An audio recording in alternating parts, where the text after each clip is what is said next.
प्यारे छात्र छात्राओं, मैं Neeraj Kumar Yadav from G Sukhram Yadav inter college Saundan Mohammadpur से इंटरमीडिएट हिंदी पाठ 1 भारतेंदु हरिश्चंद्र जी द्वारा रचित, जिसकी प्रेम माधुरी शीर्षक की पहली वीडियो आपको भेज दी गई है। और आज दूसरी वीडियो में देखते हैं यमुना छवि। तो भारतेंदु हरिश्चंद्र जी द्वारा रचित यमुना छवि शीर्षक का हिंदी अनुवाद देखें।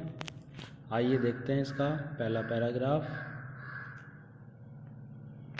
तिनपे जेइछिन चंद ज्योतिराका निसावत। तो यहाँ यमुना की छवि का वर्णन किया गया है।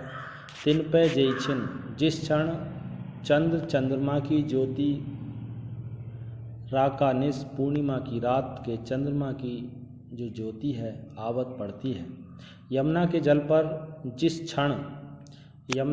पर जिस क्षण पूर्णिमा के चंद्रमा की ज्योति पड़ती है, जल में मिलकर तो वो ज्योति चांदनी प्रकाश जल में मिलकर नव आकाश से लेकर अपनी पृथ्वी तक लौ तान तनावत एक तंबू का निर्माण कर देता है। ऐसा प्रतीत होता है कि आकाश से लेकर और पृथ्वी तक एक चांदनी रंग का तंबू सा बन गया हो। होत मुकुर में सवे तवे उज्ज्वल एक ओभा। और उस समय जो उज्ज्वल प्रकाश है, चंद्रमा का जो प्रकाश है, कैसा प्रतीत होता है? मुकुर में प्रतीत होता है, दर्पण जैसा प्रतीत होता है। जब चंद्रमा के जल पर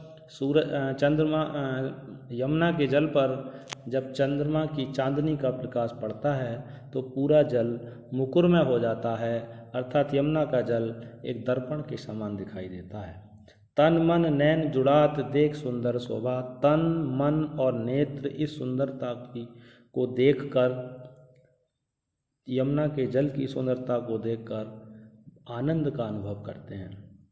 सो को कवि जो छवि कह सके ताक्षण यमुना नीर की। ऐसा कौन कवि होगा जो उस क्षण यमुना के जल की जो सुंदरता है उसका वर्णन ज्यों का त्यों कर सके। मिल अवन और अंबर रहत छवि एक सी। आकाश से लेकर पृथ्वी तक एक जैसी छवि दिखाई दे रही है, अर्थात आकाश से लेकर पृथ्वी तक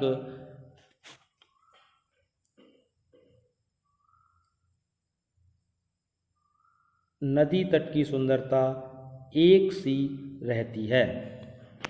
अगला देखें इसका। परत चंद प्रतिबिंब कहूँ जल मध्य चमकायो। ये कह रहे हैं कि चंद्रमा का जो प्रतिबिंब है कहीं जल के बीच में, यमुना के जल के बीच में चमक रहा है। लोल लहर लही नचत कऊ सोई मन भायो।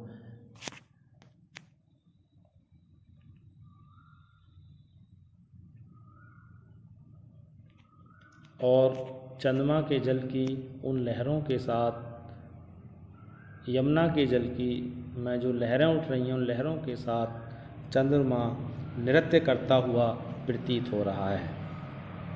ऐसा प्रतीत हो रहा है मन हरि दर्शन हेतु चंद्र जल बसत सुहाए। ऐसा लगता है कि भगवान विष्णु के दर्शन करने के लिए चंद्रमा यमुना के जल में उतर आया हो। कै तरंग कर मुकुर लिए शोभित छवि छायो। या तरंगों रूपी यमुना के जल की तरंगों रूपी दर्पण में अपनी छवि की शोभा को देख रहा हो। के रास रमन में हरि मुकुट आभा जल दिखरात है। या ऐसा लग रहा है कि भगवान श्री कृष्ण के रास रचाने की जो मूरत है वो उसकी जो आभा है वो इस जल में दिखाई दे रही है। के जल उर हरि मूरत वसत सा प्रतिबिंब। या ऐसा लग रहा है कि जल के हृदय में भगवान हरि की मूरत बसी हुई है और उसका प्रतिबिंब चंद्रमा देख रहा हो, देखना चाह रहा हो। 8वां देखें। कबहु होत सतचंद कबहु प्रकट दुर्भाजत। इसमें दिया है कि जब यमुना का जो जल है उस पर जब हवा चल रही है तो हवा के चलने के कारण चंद्रमा कभी सैकड़ों की संख्या में दिखाई दे रहे हैं और कभी छिप जाता है। पवन गगन बस बिंब रूप जल में बहु साजत, और हवा चलने के कारण इस प्रकार चंद्रमा के बहुत सारे जो रूप हैं वो जल में बहुत अच्छे लग रहे हैं। मनो शशि भर अनुराग जमन जल लोटत, ऐसा लग रहा है कि चंद्रमा अनुराग के कारण, यमुना से प्रेम के कारण उसके जल में लौटता घूम फिर रहा हो। कै तरंग की डोर हिंडोरन करत कलोलें, या ऐसा अथवा ऐसा लग रहा है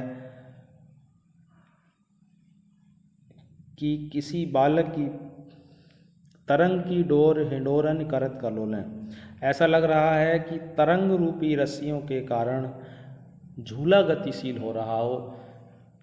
चंद्रमा की तरंगों रूपी रस्सी के कारण झूला गतिशील हो रहा हो। कै बाल गुड़ी नभ में उड़ी सोहत इत उत धावत, या ऐसा लग रहा है कि किसी बालक की, बाल गुड़ी पतंग के लिए कहते हैं, बाल गुड़ी नभ में उड़ी, बालक की पतंग आकाश में इधर उधर उड़ रही है। कै अवगाहत डोलत कौ ब्रजर मणि जल आवत, यह ऐसा प्रतीत हो रहा है कोई ब्रज की युवती जल में स्नान करती हुई, डुबकियां लेती हुई इधर उधर घूम रही हो। नमा देखें। मन जुग पक्ष प्रत्यक्षोत मिट जात जमुन जल, कै तारागण ठगन लुकत प्रकट शशि अविकल, यमुना के चंचल जल में पूर्णिमा के चंद्र का प्रतिबिंब पड़ रहा है। इस दृश्य को देखकर ऐसा लग रहा है मानो चंद्रमा दोनों पक्षों में उदित होकर यमुना के जल में विलीन हो जाता है। कै तारागण ठगन लुकत प्रकट शशि अविकल, या ऐसा लग रहा है कि तारा के समूह को ठगने के लिए चंद्रमा लुका छिपी का खेल खेल रहा हो। कै कालिंदी नीर तरंग जितो उपजावत, अथवा ऐसा लग रहा है कि यमुना अपने जल में जितनी तरंगें प्रकट कर रही है, तितनो ही धर रूप मिलन हित तासों धावत, उतने ही रूप चंद्रमा धारण करके प्रत्येक तरंग से मिलने के लिए दौड़ रहा हो।